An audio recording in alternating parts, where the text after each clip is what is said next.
நீ பிறந்ததுலேருந்து தான் அவங்க அம்மா அப்பா கஷ்டப்படுறாங்க இப்படிலாம் சொன்னாங்க. இதெல்லாம் நினச்சிதான் சரி இனிமேல் நம்ம எங்கே போகக்கூடாது பண்ணக்கூடாது கஷ்டம் கொடுக்கக்கூடாது அப்படின்னு நினச்சேன்.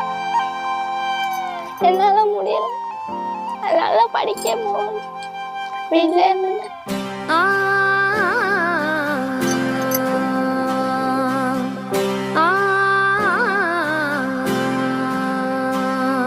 Please don't worry.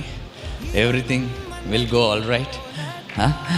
I'll take care of it. அந்த ஆகாயம் போதாத பறவை ஒன்று நதி கண்ணாடி பார்த்து மனம் நிறைந்தது இன்று கடலால் நீராத எறும்பிந்தா. லட்சியத்தை அடைய பல லட்சங்களை அள்ளி கொடுத்து கரம் கொடுத்த Harsha Sai. Please take this 5 lakhs.